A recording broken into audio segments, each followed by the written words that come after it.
नमस्कार दोस्तों, स्वागत है आपका आज के मुख्य समाचार में, जिसमें सबसे पहली और बड़ी खबर में जिक्र होगा मध्य प्रदेश के विधानसभा चुनाव के नतीजों का, जिसमें आपको बता दें कि कांटे की टक्कर में कांग्रेस लगातार बढ़ रही है आगे और अब नंबर मैनेजमेंट के लिए टीम में है मुस्तैद। किसकी कहां बनेगी सरकार, इसका जिक्र करेंगे।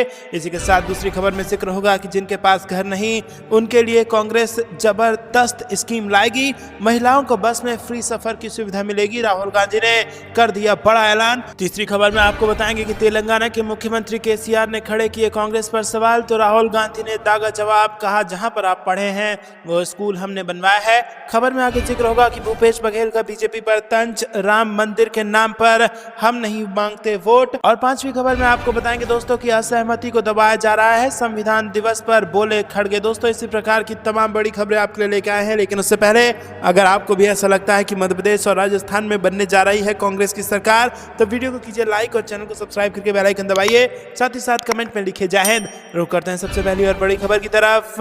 मध्य प्रदेश चुनाव से बड़ी खबर आ रही है दोस्तों, नतीजों से पहले बीजेपी और कांग्रेस में बढ़ गई है गहमा गहमी, कांटे की टक्कर में नंबर मैनेजमेंट के लिए टीमें हो गई हैं मुस्तैद। जी हां दोस्तों, मध्य प्रदेश में विधानसभा चुनाव के नतीजे आने से पहले ही सियासी दलों ने कमजोर कड़ी की तलाश शुरू कर दी है और इसके पीछे बड़ी वजह किसी भी राजनीतिक दल को पूर्ण बहुमत न मिलने की आशंका है। जी हां दोस्तों, राज्य की 230 विधानसभा सीटों के लिए 17 नवंबर को मतदान हो चुका है और नतीजा 3 दिसंबर को आना है। किसी भी दल को सरकार बनाने के लिए 116 विधायकों की जरूरत होगी, जो कि बहुमत का आंकड़ा है। दोस्तों एग्जिट पोल अभी हम आपको बता नहीं सकते, क्योंकि चुनाव आयोग की तरफ से प्रतिबंध है कि जब तक तेलंगाना का मतदान समाप्त नहीं हो जाता तब तक एग्जिट पोल नहीं बताया जाएगा। लेकिन दोस्तों आपको बता दें कि यहाँ पर आशंकाएं जरूर हैं पार्टियों के बीच में कि कहीं मार्जिन से एकदम कम फासले से बहुमत का आंकड़ा अटक ना जाए, हंग असेंबली की स्थिति ना पैदा हो जाए। और अब तक यही अनुमान लगाया जा रहा है कि दोनों दलों के बीच कड़ी टक्कर है और चुनावी नतीजे एक तरफ नहीं रहने वाले हैं। और इसी बीच आपको बता दें दोस्तों कि सट्टा बाजार ने जो खबर सामने छापी है उसने कहीं ना कहीं बीजेपी की नींद उड़ा दी है और इसीलिए अब आंकड़ों का मैनेजमेंट करना बेहद जरूरी है। दोस्तों आपको ये भी बता दें कि वोटिंग टर्नआउट जिस हिसाब से ज्यादा हुआ है और जिस हिसाब से ज्यादा लोग घरों से बाहर निकले हैं और लोगों ने वोट डाला है, वो कहीं ना कहीं एंटी इनकम्बेंसी की तरफ भी इशारा करता है। क्योंकि अमूमन ये माना जाता है कि जब कोई सरकार, जब किसी पार्टी की सरकार लंबे समय तक चली हो और उसके बाद अगर वोटर टर्नआउट बढ़ जाए तो इसको एंटी इनकम्बेंसी यानी कि सत्ता विरोधी लहर का एक इशारा माना जाता है। और ये संकेत अगर यहाँ पर सही साबित हुआ तो बीजेपी को मध्य प्रदेश के चुनाव में बड़ा नुकसान उठाना पड़ सकता है और कांग्रेस यहाँ पर सरकार बनाने में कामयाब हो जाएगी। आपको क्या कुछ लगता है किसकी बनेगी मध्य प्रदेश में सरकार, कमेंट में जरूर बताइए दोस्तों। रुक करते हैं अगली ब्रेकिंग न्यूज की तरफ। जिनके पास घर नहीं उनके लिए कांग्रेस जबरदस्त स्कीम लाएगी, महिलाओं को बस में फ्री सफर की सुविधा, राहुल गांधी ने कर दिया ऐलान। जी हां दोस्तों, तेलंगाना में राहुल गांधी ने सरकार बनने पर कई बड़ा ऐलान किया है। उन्होंने कहा है कि महिलाओं को बस में फ्री सफर की सुविधा मिलेगी। इसे मिलाकर कांग्रेस पार्टी 5,000 रुपए आपके अकाउंट में डाल देगी। किसानों के लिए 15,000 प्रति एकड़ फ्री बिजली होगी। मजदूरों को हर साल 12,000 रुपए दिए जाएंगे। जिनके पास घर नहीं है उनके लिए कांग्रेस जबरदस्त स्कीम लाएगी। रैली को संबोधित करते हुए राहुल गांधी ने कहा कि राज्य के 8,000 किसानों ने आत्महत्या क्यों की, आपके राज्य के विधायक ही दलित बंधु योजना में कटौती कर रहे हैं। भारत में सबसे भ्रष्ट सरकार तेलंगाना राज्य में ही है और मुझे दुख हो रहा है कि इसका खामियाजा सिर्फ तेलंगाना के लोगों को ही झेलना पड़ा। राहुल गांधी ने कहा कि हमने लोगों से 6 वादे किए हैं। आपको बता दूं राज्य में कांग्रेस सरकार आते ही ये वादे कानून में तब्दील हो जाएंगे। कांग्रेस के घोषणा पत्र में किए गए वादों का जिक्र करते हुए कहा कि महालक्ष्मी योजना के तहत महिलाओं के बैंक खाते में हर महीने 2,500 रुपए ट्रांसफर किए जाएंगे। उन्होंने कहा कि राज्य में कांग्रेस सरकार के आते ही गैस सिलेंडर के दाम में कटौती होगी। उन्होंने कहा कि आप सभी को 500 रुपए में गैस सिलेंडर भी मिलेगा। तो दोस्तों आपको क्या कुछ लगता है किसकी बनेगी तेलंगाना में सरकार, कमेंट में जरूर बताइए। और वीडियो अभी तक लाइक नहीं किया तो लाइक करके समर्थन दर्ज कराइए। रुक करते हैं अगली ब्रेकिंग न्यूज की तरफ। तेलंगाना के सीएम केसीआर ने खड़े किए कांग्रेस पर सवाल, तो राहुल गांधी बोले जहां आप पढ़े वो स्कूल हमने बनवाया। जी हां दोस्तों, आपको बता दें कि तेलंगाना विधानसभा चुनाव को लेकर चुनाव प्रचार अपने जोरों पर है। इस बीच कांग्रेस सांसद राहुल गांधी ने रविवार को तेलंगाना के सीएम और बीआरएस चीफ केसीआर पर निशाना साधा। केसीआर ने एक रैली में सवाल किया था कि आखिर कांग्रेस ने तेलंगाना में क्या किया है। इसका जवाब देते हुए राहुल गांधी ने केसीआर को निशाने पर लेते हुए कहा कि उन्होंने सवाल उठाया कि कांग्रेस ने क्या किया है। मैं उन्हें बताता हूं कि कांग्रेस ने क्या किया। जिन सड़कों पर केसीआर चलते हैं वो कांग्रेस ने बनाई और जिस स्कूल या यूनिवर्सिटी में वो पढ़े हैं वो कांग्रेस ने बनाया है। कांग्रेस सांसद राहुल गांधी ने आगे आगे कहा कि जो पीएम मोदी कहते हैं वही केसीआर भी कहते हैं। संसद में केसीआर पीएम मोदी की मदद करते हैं, अगर केसीआर पीएम मोदी के साथ नहीं है तो इनके खिलाफ केस क्यों नहीं होता। रुक करते हैं अगली ब्रेकिंग न्यूज की तरफ। सीएम भूपेश बघेल का बीजेपी पर तंज, राम मंदिर के नाम पर हम नहीं मांगते वोट। जी हाँ दोस्तों छत्तीसगढ़ के मुख्यमंत्री भूपेश बघेल ने रविवार को भाजपा पर राम मंदिर पर राजनीति करने का आरोप लगाया। आपको बता दें कि उन्होंने कहा कि हमने भी मंदिर बनाए हैं लेकिन उनके नाम पर कभी वोट नहीं मांगे। रुक करते हैं अगली ब्रेकिंग न्यूज की तरफ। असहमति को दबाया जा रहा है, संविधान दिवस पर बोले खड़गे। जी हाँ दोस्तों, कांग्रेस अध्यक्ष मल्लिकार्जुन खड़गे ने रविवार को कहा कि भारत का संविधान लोकतंत्र की जीवन रेखा है और आज इसे कई चुनौतियों का सामना करना पड़ रहा है। वर्तमान शासन निहित सभी स्वतंत्रताओं को कुचलने और कम करने के लिए हर चाल का उपयोग कर रहा है। खड़गे ने एक्स पर एक पोस्ट में कहा कि भारत का संविधान हमारे लोकतंत्र की जीवन रेखा है। हम 74वें संविधान दिवस का जश्न मना रहे हैं। हम इसके निर्माताओं के अत्यंत आभारी हैं और उन्होंने प्रत्येक भारतीय के सामाजिक, आर्थिक और राजनीतिक अधिकारों की गारंटी दी है। उन्होंने कहा कि आज हमारे संविधान की भावना कई चुनौतियों का सामना कर रही है। वर्तमान शासन संविधान में निहित सभी स्वतंत्रताओं को कुचलने और कम करने के लिए हर चाल का उपयोग कर रहा है। उन्होंने कहा कि असहमति को दबाया जा रहा है और अपराधीकरण किया जा रहा है। संस्थाओं को सत्तावादी व्यवस्था लागू करने के खेल में मोहरा बनाने की कागार पर धकेला जा रहा है। सामाजिक बदलाव की आड़ में नफरत पड़ोसी जा रही है और बीजेपी और आरएसएस पर हमला करते हुए कांग्रेस नेता ने कहा कि भाजपा आरएसएस द्वारा संविधान पर व्यवस्थित और तीखा हमला सरकारी मशीनरी के हर नट और बोल्ट के बड़े पैमाने पर दुरुपयोग में दिखाई देता है। एक राष्ट्र के रूप में हम जल्द ही उस जगह पहुंच सकते हैं जहां सामाजिक न्याय और सद्भाव खत्म हो जाएगा और कमजोर वर्गों के अधिकार धीरे धीरे जब्त कर लिए जाएंगे। रुक करते हैं अगली ब्रेकिंग न्यूज की तरफ। बीजेपी पिछले 10 सालों में चुनाव की आत्मा का किया कत्ल, गरीब और किसानों की बात न करके करते हैं जाति धर्म की राजनीति, मनोज झा का बयान। जी हाँ दोस्तों, लोकसभा के विशेष सत्र में दौरान अपनी कविता से विवाद में रहने वाले आरजेडी के राज्यसभा सांसद मनोज झा ने एक बार फिर से भाजपा नेताओं पर निशाना साधा है। उन्होंने पीएम मोदी के मन की बात कार्यक्रम को सुनने के लिए भाजपा नेता पर चुटकी ली है। उन्होंने रविशंकर प्रसाद, बिहार में नेता प्रतिपक्ष विजय सिन्हा और पीएम मोदी का मजाक उड़ाया है। दोस्तों आपको बता दें कि उन्होंने अपने एक्स हैंडल पर पोस्ट करते हुए लिखा कि रेडियो और टीवी का अंतर मिट सा गया है। सारे नेतागण रेडियो की तरफ टकटकी लगाकर देख रहे हैं, मानो कहीं ऐसा ना हो कि वो महानुभाव प्रकट ही हो जाएं। रुक करते हैं अगली ब्रेकिंग न्यूज की तरफ। भाजपा नेता ही प्रदेश के सबसे बड़े भूमाफिया हैं, अखिलेश यादव ने लगा दिया आरोप। जी हाँ दोस्तों, कानपुर देहात के अकबरपुर माती में आयोजित संविधान बचाओ भागीदारी पाव रैली में पहुंचे समाजवादी पार्टी के राष्ट्रीय अध्यक्ष व पूर्व मुख्यमंत्री अखिलेश यादव का कार्यकर्ताओं ने जोरदार स्वागत किया और इस दौरान अखिलेश यादव ने मंच से कार्यकर्ताओं को संबोधित करते हुए सभी का हृदय से आभार प्रकट किया। इस दौरान अखिलेश यादव ने बीजेपी सरकार पर जमकर हमला बोला। समाजवादी पार्टी के राष्ट्रीय अध्यक्ष अखिलेश यादव ने कहा कि मुख्यमंत्री जी ने समाजवादियों पर आरोप लगाते हैं कि जब समाजवादी लोग सरकार में होते थे तो 46 में 56 को नौकरी दे देते थे। मैं कई बार वो सूची मांग चुका हूं लेकिन वो सूची आज तक नहीं मिली है। एक बार फिर इस मंच के माध्यम से मैं मुख्यमंत्री जी से पूछना चाहता हूं कि वो सूची कब तक मिलेगी। इस सरकार में भ्रष्टाचार अपनी चरम सीमा पर है और कानून व्यवस्था ध्वस्त हो चुकी है। इसलिए हम सभी को मिलकर संविधान व लोकतंत्र को बचाने के लिए एकजुट होकर काम करना है। हम सभी अगर एकजुट हो जाएं तो पीडीए ही है जो एनडीए को हराने का काम करेगा, जिसके चलते संविधान भी बचेगा और लोकतंत्र भी बचेगा। अखिलेश यादव यही नहीं रुके, उन्होंने आगे बोलते हुए कहा कि मैं दावे के साथ कह रहा हूं, आज अगर पूरे प्रदेश में भूमाफिया कोई है तो भारतीय जनता पार्टी के नेता हैं। उत्तर प्रदेश में सबसे ज्यादा जमीनें कोई खरीद रहा है तो भाजपा के लोग हैं। अगर कानून व्यवस्था की बात की जाए तो इन्हीं के पार्टी के लोग कानून व्यवस्था को तोड़ने में लगे हुए हैं। रुक करते हैं अगली ब्रेकिंग न्यूज की तरफ। सरकार के निशाना बनाने के बावजूद आम आदमी पार्टी बनी राष्ट्रीय पार्टी, केजरीवाल ने किया दावा। जी हाँ दोस्तों, दिल्ली के मुख्यमंत्री अरविंद केजरीवाल ने रविवार को आम आदमी पार्टी के 11वें संस्थापना दिवस पर पार्टी कार्यकर्ताओं को बधाई दी और कहा कि सरकार द्वारा निशाना बनाने के बावजूद यह एक राष्ट्रीय पार्टी बन गई है। पार्टी के राष्ट्रीय संयोजक अरविंद केजरीवाल ने एक संवाददाता सम्मेलन को संबोधित करते हुए कहा कि आज ही के दिन 2012 में आम आदमी पार्टी का गठन हुआ था और ये 11 वर्षों में एक राष्ट्रीय पार्टी बन गई है। पार्टी की कड़ी मेहनत के कारण 2 राज्यों में सरकार और 2 राज्यों में उसके विधायक चुने गए हैं और देश भर में लोग इसके बारे में बात कर रहे हैं। उन्होंने कहा कि रामलीला मैदान में लोग हमसे पूछते थे कि क्या आप भी भ्रष्ट हो जाओगे। मुख्यमंत्री ने कहा कि भारत के इतिहास में किसी अन्य राजनीतिक दल को इतना निशाना नहीं बनाया गया जितना पिछले 11 साल में आम आदमी पार्टी को बनाया गया है। उन्होंने 11 वर्षों में हमारे खिलाफ 250 से ज़्यादा झूठे मामले दर्ज किए हैं। उन्होंने दावा किया कि देश की सभी एजेंसियों को आम आदमी पार्टी के पीछे लगा दिया गया, लेकिन उन्हें आज तक कोई सबूत नहीं मिला। रुक करते हैं अगली ब्रेकिंग न्यूज़ की तरफ। कमलनाथ की दिवंगत पटवारी के परिजन को आर्थिक सहायता देने की मांग। जी हाँ दोस्तों, यहाँ पर मध्य प्रदेश के पूर्व मुख्यमंत्री कमलनाथ ने शहडोल जिलों में कथित तौर पर खनन माफिया से जुड़े लोगों द्वारा ट्रैक्टर से कुचलकर एक पटवारी की हत्या किए जाने के मामले में प्रशासन से पटवारी के परिजन को आर्थिक सहायता देने की मांग की है। श्री कमलनाथ ने एक्स पर पोस्ट किया कि शहडोल में रेत माफिया द्वारा अवैध खनन रोके गए पटवारी श्री प्रसन्न सिंह को ट्रैक्टर से कुचलकर मार देने की जघन्य वारदात सामने आई है। यह पहला मौका नहीं है जब मध्य प्रदेश में रेत माफिया ने इस तरह से किसी सरकारी व्यक्ति को कुचलकर मार दिया हो। उन्होंने आरोप लगाया कि प्रदेश में मौजूदा सरकार के दौरान पनपे भ्रष्टाचार और घोटालों के कारण ये स्थिति बनी है। साथ ही उन्हें मांग की कि प्रशासन दिवंगत पटवारी के परिवार को समुचित आर्थिक सहायता प्रदान करे।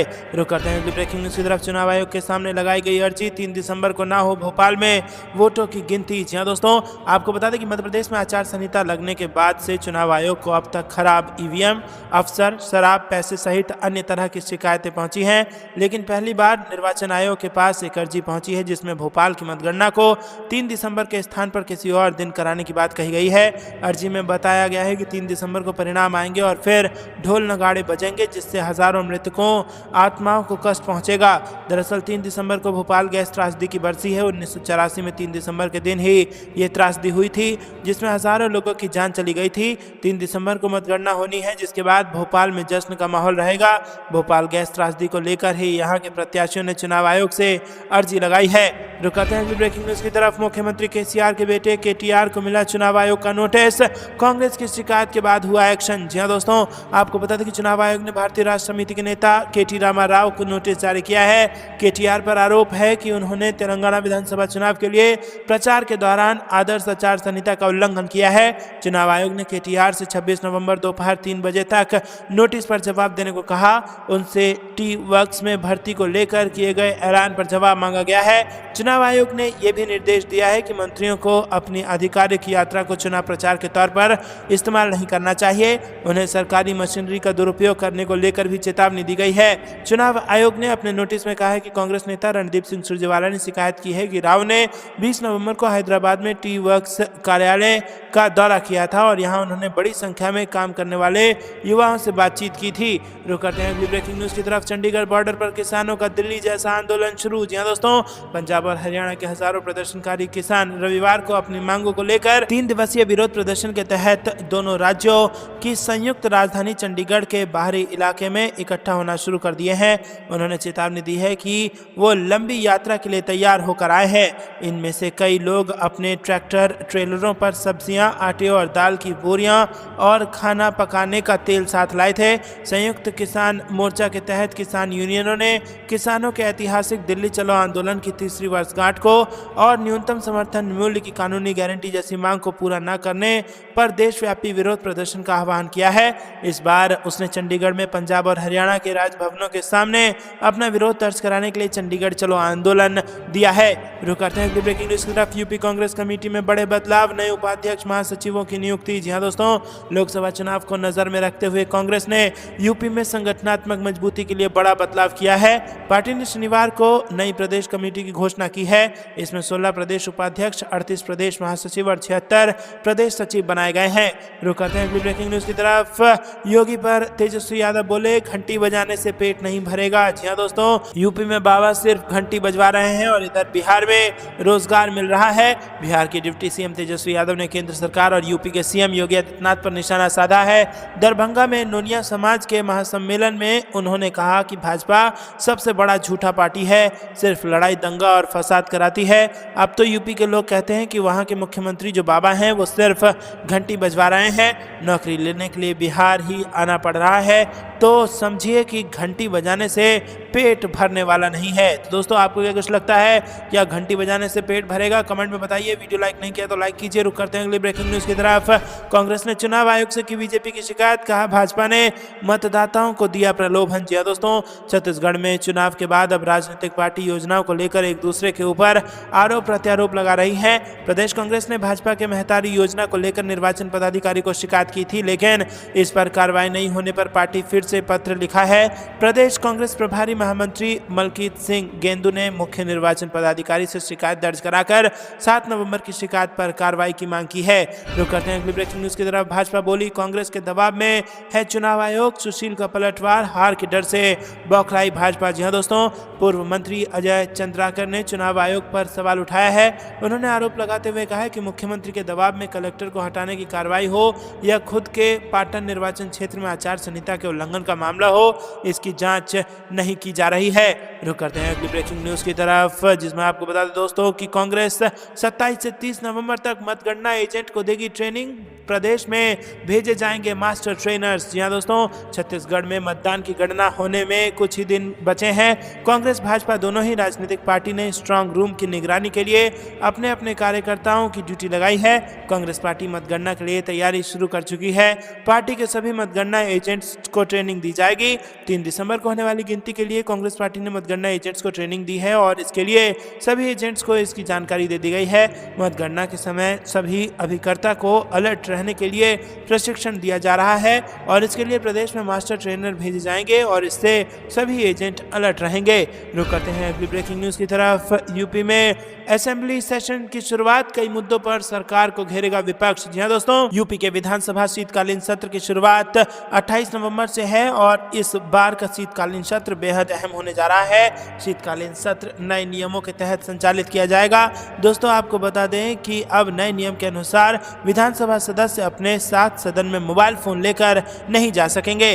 रुक करते हैं अगली ब्रेकिंग न्यूज की तरफ। राहुल गांधी का बड़ा आरोप, बोले बीजेपी, बीआरएस और एएमआईएम एक साथ है, कांग्रेस इनसे लड़ रही है। जी हां दोस्तों, आपको बता दें कि कांग्रेस के पूर्व अध्यक्ष राहुल गांधी ने तेलंगाना चुनाव के बीच एक बड़ा बयान दिया है। उन्होंने कहा कि प्रधानमंत्री नरेंद्र मोदी चाहते हैं कि के चंद्रशेखर राव तेलंगाना में सत्ता में बने रहें। दोस्तों, आपको बता दें कि बीजेपी की मदद के लिए अपने उम्मीदवार उतार देती है एआईएमआईएम। राहुल गांधी ने यह आरोप लगाया है बीजेपी, बीआरएस और एआईएमआईएम एक साथ हैं और कांग्रेस इन सभी से लड़ रही है। रुक करते हैं अगली ब्रेकिंग न्यूज की तरफ। तेलंगाना में बीजेपी के चारों टायर पंचर किए, अब मोदी सरकार की बारी, राहुल गांधी ने दिया बयान। जी दोस्तों, आपको बता दें कि कांग्रेस के वरिष्ठ नेता राहुल गांधी ने शनिवार को तेलंगाना में जनसभाओं को संबोधित करते हुए सत्तारूढ़ सरकार को भ्रष्ट बताया और इस दौरान राहुल गांधी ने तेलंगाना में कांग्रेस की 6 गारंटी गिनाते हुए कहा कि कांग्रेस की सरकार बनने पर पहली कैबिनेट की बैठक में ही सभी गारंटी लागू कर दी जाएगी। शनिवार को राहुल गांधी ने तेलंगाना के निजामाबाद, आदिलाबाद और वेमुलावाड़ा में विशाल जनसभाओं को संबोधित किया। कांग्रेस के पूर्व अध्यक्ष राहुल गांधी ने कहा कि तेलंगाना में कांग्रेस पार्टी भारी बहुमत से सरकार बनाने जा रही है। तेलंगाना चुनाव में दोराला और प्रजाला सरकार के बीच लड़ाई है और जनता ने तेलंगाना का सपना देखा था और सोचा था कि जनता की सरकार बनेगी, लेकिन मुख्यमंत्री केसीआर ने एक परिवार की सरकार बना दी। रुक करते हैं ब्रेकिंग न्यूज की तरफ। भाजपा के पान तांती बुनकर सम्मेलन में 200 लोग भी नहीं पहुंचे। आरजेडी बोली जेडीयू नहीं, बीजेपी टूटेगी। जी हां दोस्तों, बिहार की राजधानी पटना में शनिवार को बीजेपी के पान तांती बुनकर समाज पर केंद्रित सम्मेलन में कुर्सियां खाली रहने पर राजनीति गर्मा गई है। जेडीयू और आरजेडी ने इसे लेकर बीजेपी पर तंज कसा है।